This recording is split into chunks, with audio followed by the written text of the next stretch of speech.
This YouTube channel does not promote any violent, harmful, or illegal activities. All content provided by this channel is meant for an educational purpose only.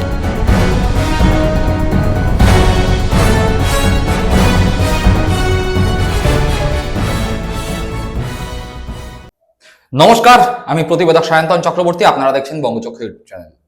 আজকে brigade parade গ্রাউন্ডে পশ্চিমবঙ্গে যে নতুন মন্ত্রিসভা তার শপথ গ্রহণ হয়ে গেল। মুখ্যমন্ত্রী হিসাবে শপথ গ্রহণ করলেন শুভেন্দু অধিকারী। এককালে তৃণমূল কংগ্রেসের সেকেন্ড ইন কমান্ড, পরবর্তীকালে তৃণমূল থেকে বিজেপিতে গিয়ে সাথে সাথে বিরোধী দলনেতা এবং একটা টার্ম বিরোধী দলনেতা থাকার পরেই রাজ্যের মুখ্যমন্ত্রী। এই রেকর্ড বাংলা তো বটেই, ভারতবর্ষেও প্রায় বিরল বললেই ভালো হয়।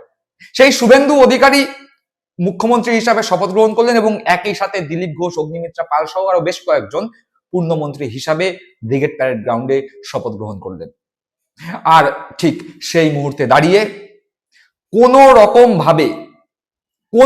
ভাবে 25শে বৈশাখ রবীন্দ্র জয়ন্তী উদযাপন করার প্রশাসনিক অনুমতি না থাকায় মমতা বন্দ্যোপাধ্যায় নিজের বাসভবনে দলীয় কার্যালয়ের পাশে রবীন্দ্র জয়ন্তী উদযাপন করলেন। সেখানে তৃণমূল কংগ্রেসের নবনির্বাচিত বিধায়করা যেরকম উপস্থিত ছিলেন, বেশ কিছু প্রাক্তন বিধায়ক, দলীয় নেতৃত্বরা উপস্থিত ছিলেন সমাজের বিশিষ্ট ব্যক্তিরা, আবৃত্তিকার, সঙ্গীত শিল্পী থেকে শুরু করে সাংবাদিকরা। মমতা বন্দ্যোপাধ্যায় এই রবীন্দ্র জয়ন্তী উদযাপনের মঞ্চ থেকেই বিজেপির বিরুদ্ধে বাংলায় সমস্ত ধরনের রাজনৈতিক দলগুলোকে এক হয়ে লড়াইয়ের আহ্বান জানালেন। তিনি বললেন, আমার কোনো ইগো নেই।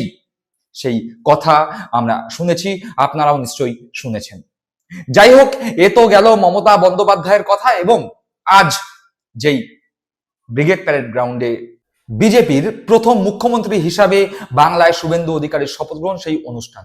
কিন্তু শপথ গ্রহণের সঙ্গে সঙ্গে নতুন বিজেপি সরকার পথ চলা শুরু করার সঙ্গে সঙ্গে মোটামুটি ভাবে 10খানা প্রকল্প, যা তৃণমূল কংগ্রেসের আমলে তথাকথিত মা মাটি মানুষ সরকারের আমলে প্রচলিত ছিল, সেই 10টি প্রকল্প কিন্তু এই মুহূর্তে প্রশ্নচিহ্নের সামনে।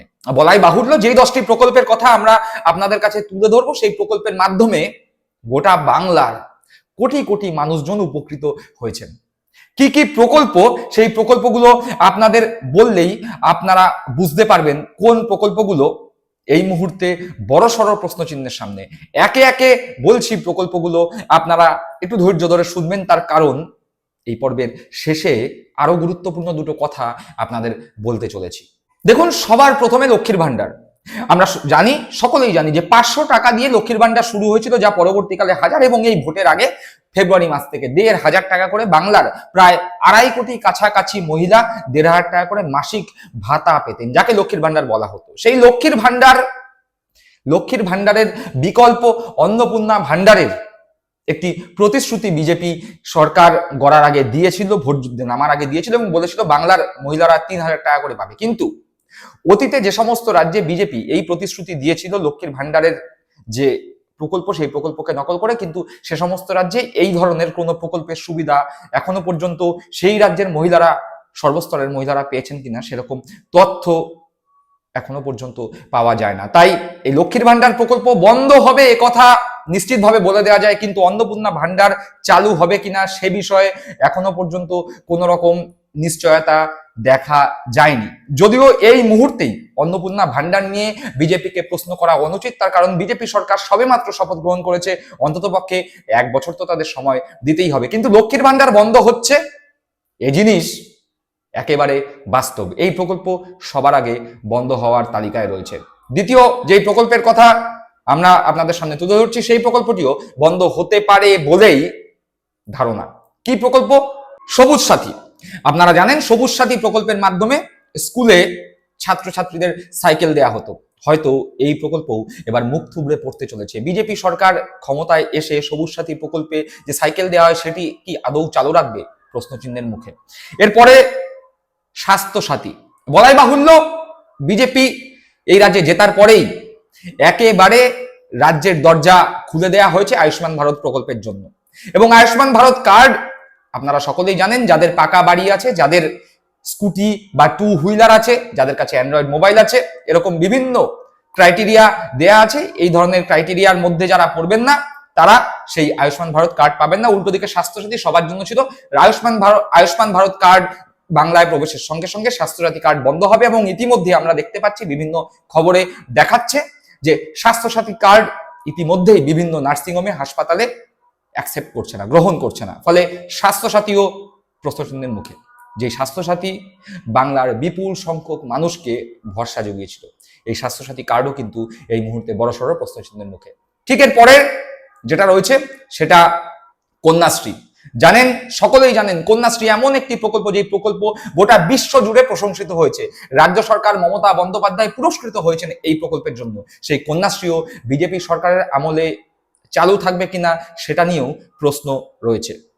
আর একই সাথে আমরা বলতে চাইছি যে আমরা সমালোচনা করছি না বিজেপি সরকারের। বিজেপি সরকার কি কি প্রকল্প আনে, তারা যে প্রতিশ্রুতিগুলো দিয়েছিল সেই প্রতিশ্রুতিগুলো তারা পূরণ করতে পারলো কিনা, তার জন্য অন্তত পক্ষে এই নতুন সরকারকে একটা বছর সময় দিতে হবে। তারপরে তারা যদি যেই সমস্ত প্রতিশ্রুতি দিয়েছিল সেই প্রতিশ্রুতির বিষয়ে কোনো রকম অগ্রগতি না দেখা যায়, তখন তাদের সমালোচনা করা হবে, উচিত সমালোচনা করা। কিন্তু অন্তত পক্ষে এক বছর তাদের অবশ্যই সময় দিতে হবে।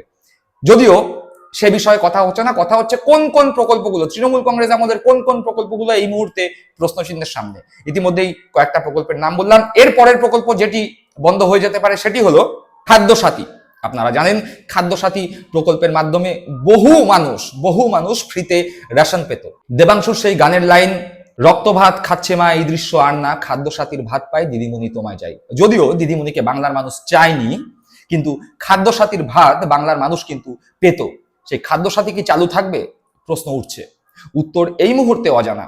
অপেক্ষা করতে হবে অন্তত পক্ষে একটা বছর। প্রশ্ন তারপরে আবারও নতুন করে করা যাবে। এর পরের প্রকল্প যেটি বন্ধ হয়ে যাওয়ার সম্মুখীন প্রায় বলা যায়, সেই প্রকল্প যুবশ্রী এবং যুবসাথী, যা এই কিছুদিন আগেই প্রবর্তিত হলোই বাংলায়। এই দুটি প্রকল্পই কিন্তু বন্ধ হওয়ার মুখে। আপনারা জানেন, যুবশ্রী এবং যুবসাথী প্রকল্পের মাধ্যমে বেকার যুবকদের এককালীন ভাতা দেওয়ার একটা ব্যবস্থা, মাসিক ভাতা দেওয়ার একটা ব্যবস্থা করা হয়েছিল। যাই হোক, সেই প্রকল্প চালু থাকবে কিনা সেটা বাংলার নতুন সরকার শপথ গ্রহণের পর বোঝা যাবে।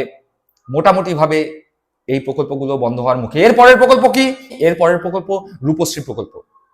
একথা বলাই বাহুল্য যে রূপশ্রী প্রকল্পের মাধ্যমে বহু গরিব মানুষ, বহু নিম্ন মধ্যবিত্ত মানুষজন উপকৃত হয়েছেন। রূপশ্রী প্রকল্পের মাধ্যমে যে সমস্ত বিবাহযোগ্যা কন্যার বিয়ের সময় তাদের অভিভাবক অভিভাবিকারা, বাবা মারা অসুবিধার সম্মুখীন হতেন, সেই সমস্ত বিবাহযোগ্যা কন্যার বিয়ের সময় রাজ্য সরকারের পক্ষ থেকে, মমতা বন্দ্যোপাধ্যায়ের পক্ষ থেকে, মা মাটি মানুষের পক্ষ থেকে 25,000 টাকা সাহায্য করা হতো। সেই 25,000 টাকা সাহায্য পেয়ে বিবাহযোগ্যা কন্যাদের বিবাহ দিতে সুবিধা হতো।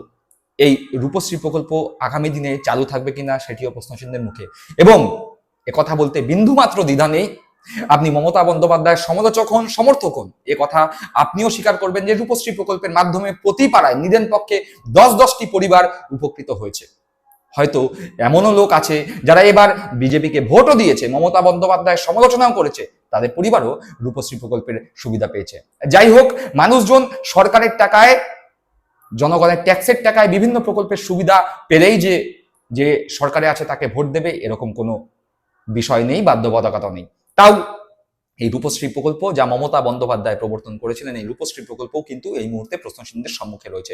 এরপরের যে প্রকল্প মোটামুটি ভাবে বন্ধ হওয়ার সম্মুখে দাঁড়িয়ে, সেই প্রকল্প কি? সেই প্রকল্প বৃদ্ধ ভাতা, অর্থাৎ বার্ধক্য ভাতা। 60 বছরের ঊর্ধ্বে যে সমস্ত মানুষজন আছেন, পুরুষ মহিলা নির্বিশেষে, সেই সমস্ত মানুষদের মাসিক 1000 টাকা করে এই পশ্চিমবঙ্গ সরকার, মমতা বন্দ্যোপাধ্যায় সরকার ভাতা দিত।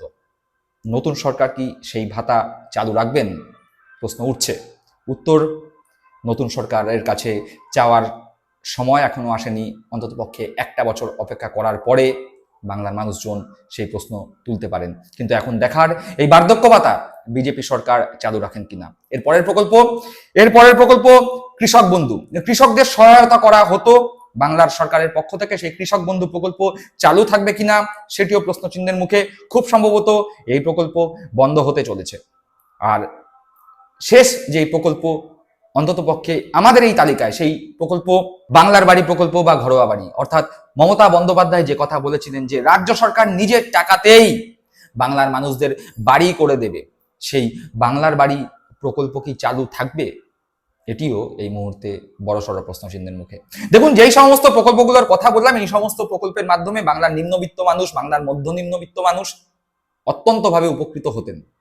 তাই নতুন যে সরকার আসছে, সেই সরকারের মুখ্যমন্ত্রী শুভেন্দু অধিকারী, বিজেপির রাজ্য সভাপতি শ্রমিক ভট্টাচার্য, দেশের প্রধানমন্ত্রী নরেন্দ্র মোদী, সকলের কাছে করজোড়ে নিবেদন, অন্ততপক্ষে নতুন সরকার হিসাবে যখন আপনারা পশ্চিমবঙ্গে পথ চলা শুরু করলেন, তখন রাজনৈতিক বিরোধিতা থাকবে, রাজনীতির ময়দানে রাজনীতি হবে, কিন্তু রাজনৈতিক বিরোধিতা, রাজনৈতিক শত্রুতার ঊর্ধ্বে উঠে মমতা বন্দ্যোপাধ্যায় প্রণীত যে সমস্ত জনমুখী প্রকল্পগুলো এতদিন বাংলার মানুষকে সাহায্য করেছে, সেই সমস্ত প্রকল্পগুলো বন্ধ করবেন না। তার কারণ এই সমস্ত প্রকল্পগুলোর উপর ভিত্তি করে বাংলার মানুষজন ভালো ছিলেন।